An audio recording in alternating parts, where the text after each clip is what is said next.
Okay, past life, part six, gurus, part two. So in the previous one, I talked about good gurus. I have a beautiful guru that guides me from the afterlife. But then there are gurus that are dark gurus. And these are, and this is important to remember that there are a lot of dark shamans out there.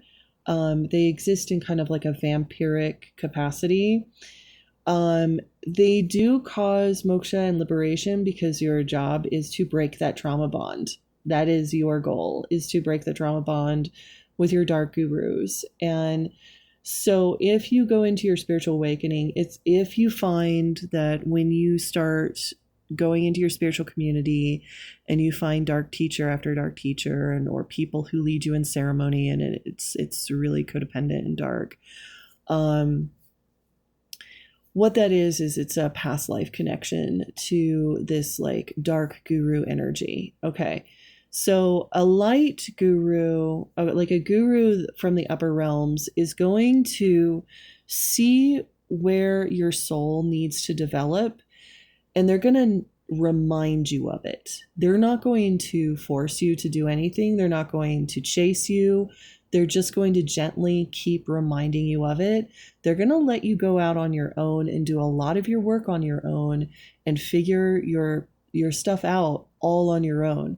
That's the way you know a dark guru and a light guru. A dark guru will take away your sovereignty. They will kind of push boundaries. They will kind of push concepts of consent. They might take advantage of your gullibility and your vulnerability. They will often be very needy and predatory. A dark guru will present themselves as very childlike sometimes, because what happens is they get you into a reverse parental role where you become their parent. And then all of a sudden they're able to feed off of you energetically, and or they can offload their demons and karma onto you, which is what happens to me in this lifetime. This totally happens. You can have people offload their karma onto you because they don't want to face it, and so you end up having to face poverty, aloneness, shame, fear, all that stuff that they don't want to face. They can put that into you as a student. So your job is to break that trauma bond. And I highly recommend going into, there's so many teachers now on how to survive narcissistic abuse. One of my favorites is Richard Grannon. His programs that he has through Spartan Life Coaching are really, really good about getting out of cults. Like especially his super ego reprogramming courses. I highly recommend. I cannot recommend Richard Grannon enough. His courses are thorough. He breaks it down how the codependency and shared reality is established in a narcissistic abusive situation and how to break those trauma bonds. It takes a lot of work. And especially if you've had many lifetimes with a certain dark guru, it's going to take a lot of work to get out of their embrace. But you can do it. And the goal is by seeking love and gentleness. So in the previous past life video, I talked about this whole weird thing with martyr codes. So the goal of moksha is to make sure that we grow in unconditional love for all things, including our own bodies, our own self. A lot of people, they tend to fall on a spectrum. Some people, they love the world, they hate the self. Some people hate the world, love the self. The people who hate the world, love the self, those end up being like the vampire types. The people who hate the body and love the world, they tend up being the food bags for vampires. So if you are overly giving, optimistic, filled with wonder and joy, and are just love everything, have tremendous capacity of empathy, it's very possible you're going to come across a lot of dark gurus who will want to take advantage of you. and that will create trauma bonds over lifetimes. And so your goal is to walk away from them, not to educate them. Your job is not to educate them. Your job is to not change them. They are on a path of their own.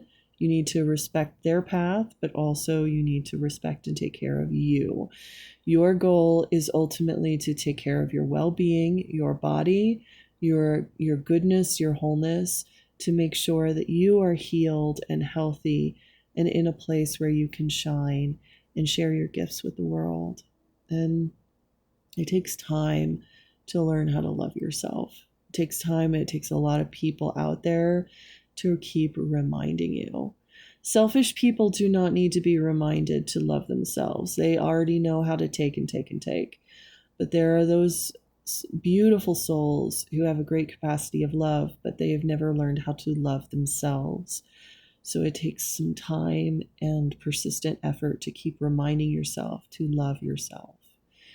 And this is the lesson of the Dark Guru. The Dark Guru is the shadow of your self-hatred. The Dark Guru manifests because you do not love your body and you do not love your well-being, and you have consistently over lifetimes allowed yourself to be sacrificed for other people and other agendas. And the Dark Guru manifests to show you that you're still susceptible to it. So the key is to not feel shame. You drew the Dark Guru to you because you had this wound in your soul. So your goal is to walk away. Just like an alcoholic would walk away from the bar or an invitation to go drinking.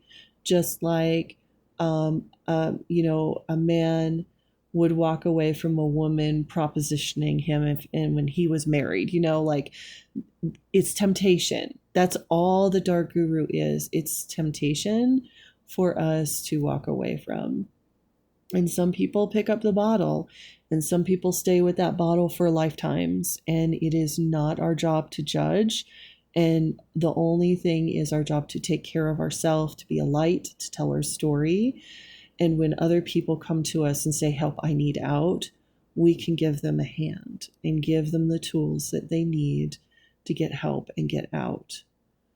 So Dark Gurus manifest just like dark partners. They are simply shadows of our own lack of self-care.